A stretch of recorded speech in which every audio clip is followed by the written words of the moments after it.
नहीं है, सामान तिजारत मेरा ईमान नहीं है, हर दर पे झुके सर ये मेरी शान नहीं है। मैं बिल्कुल पॉइंट पे लाना चाहता हूँ। हर लफ्ज को सीने में बसा लो तो बने बात, हर लफ्ज को सीने में बसा लो तो बने बात, ताकों पे सजाने को ये कुरान नहीं है। अल्लाह मेरे रिस्क की बरकत न चली जाए, अल्लाह मेरे रिस्क की बरकत न चली जाए, दो रोज से घर में कोई मेहमान नहीं है।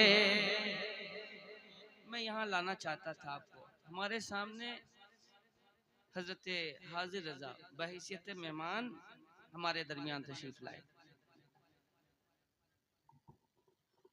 अब आप हजरात मुसलमान हैं, आपको ये बताने की ज़रूरत है कि सरकार ने अपने मेहमान की मेहमान नवाजी कैसे की। क्या ये मुसलमान को बताने की ज़रूरत है कि एक मेहमान की मेहमान नवाजी किस तरह की जाए। मैं तो चलिए आपके बहुत करीब का हूँ, यहाँ से 100 किलोमीटर, लेकिन जो 800-900 किलोमीटर की दूरी तय करके आपके दरमियान आया है, क्या वो उस काफिर से भी गया गुजरा है कि जिस काफिर ने सरकार का मेहमान होने के बाद सरकार के यहाँ खाया भी, सरकार के यहाँ पिया भी, और सरकार के यहाँ रहकर बिस्तर भी गंदा किया, और उस बिस्तर को मेरे आका ने अपने दस्ते नाज से साफ किया। क्या ये उससे भी गए गुजरे थे।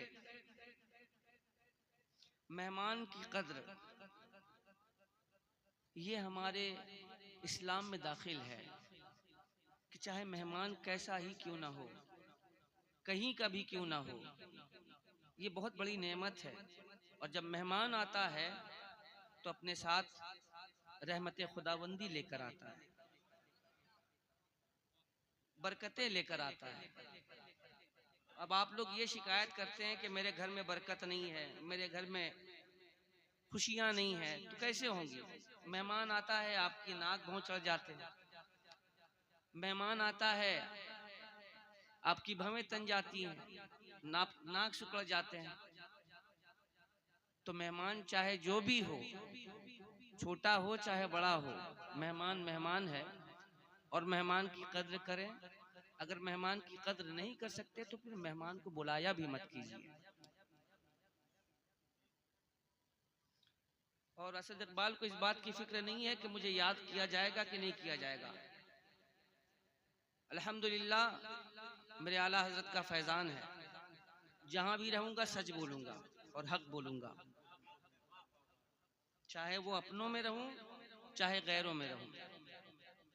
मुमकिन है कि आपको मेरी बात जरा सी नागवार गुजरी हो, लेकिन हकीकत यही है कि हम अगर मेहमान की इज्जत करेंगे, मेहमान की कद्र करेंगे, तो अल्लाह तबारक ताला उसके वसीले से हमारे घरों में खैर व बरकत का नुज़ूल फरमाएगा। अब इतनी बात समझ में आ गई हो तो बैठे रहिएगा, वरना मेहमान की नाकदरी तो आप करते ही चले आए हैं, कोई फर्क नहीं पड़ने वाला। जमी टल्लस जमा टल्लस न टल्लस गुल मोहम्मद, जमी टल गई जमा टल गया, मगर आप वहीं के वहीं रह गए। मोहब्बत अपने मेहमान से करें, अपने बड़ों से करें, अपने बुजुर्गों से करें, अपने छोटों से करें। यही मोहब्बत हमारे लिए बहुत कीमती शय है। पढ़ा जाए, सुना जाए, ये आप हजरात की मर्जी पर मुनसर है। बाकी आप हजरात जैसा जी चाहे उस एतबार से आप हजरात बैठे रहें, सुनते रहें, आपकी मर्जी। हाजिर करता हूँ, ये हम ही सब ला करके दिए हैं यार, हमारे ही पास वापस आ रहा है। दुरूद पाक मिल करके पढ़े सल्लल्लाहु अलैहि। महकते हैं क्या महकते हैं महकने वाले, क्या महकते, क्या महकते, क्या महकते, क्या महकते हैं महकने वाले, क्या महकते हैं महकने वाले, क्या महकते हैं, क्या महकते हैं महकने वाले, बू पे चलते हैं, बू पे चलते, बू पे चलते हैं भटकने वाले, बू पे चलते हैं भटकने वाले, क्या महकते हैं महकने वाले।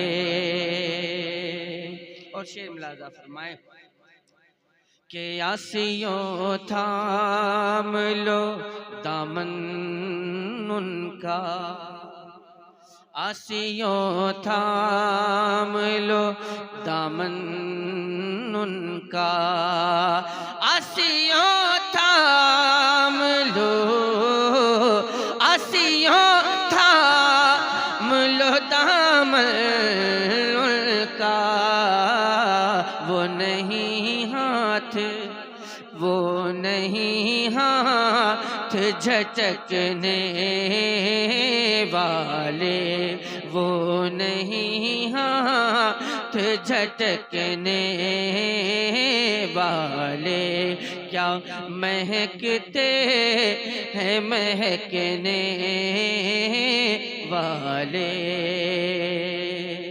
और अकीदे का शेर कि सुन्नियों से मदद मांगे जा, सुन्नियों से मदद मांगे जाओ, सुन्नियों से मदद मांगे जाओ, सुन्नियों से मदद मांगे जाओ, पढ़ बकते, पढ़ बकते रहे बकने वाले, पढ़ बकते रहे बकने वाले, क्या महकते हैं महकने वाले। और मक्ता मुलाजा फरमाए कफ़े दरियाए करम में है रजा, कफ़े दरियाए करम में है रजा, कफ़े दरिया एक करम में है रजा, पांच फव्वारे, पांच फव्वारे छलकने वाले, पांच फव्वारे छलकने वाले, क्या महकते हैं महकने वाले, बू पे चलते, बू पे चलते हैं भटकने वाले। मैंने हुजूर बरकत के लिए आला हज़रत की कही हुई नात पाक के चंद अशआर आप सादत हासिल की। अल्लाह तबारक तआला आप हज़रात की समातों को कबूल फरमाए। मतला आप तक पहुंचाता हूँ, अगर मतला लगे तबीयत को लग जाए तो आप हज़रात अपनी दुआओं से अपनी मोहब्बतों से नवाज दीजिएगा। मैं मतला पढ़ने की सादत हासिल करता हूँ, मुलाजा फरमाए। एक बार कह दीजिए इरशाद हो। सुभान अल्लाह, सुभान अल्लाह आपकी मर्जी पर है, लेकिन मैं ये कहलवा सकता हूँ कि एक बार कह दीजिए इरशाद हो।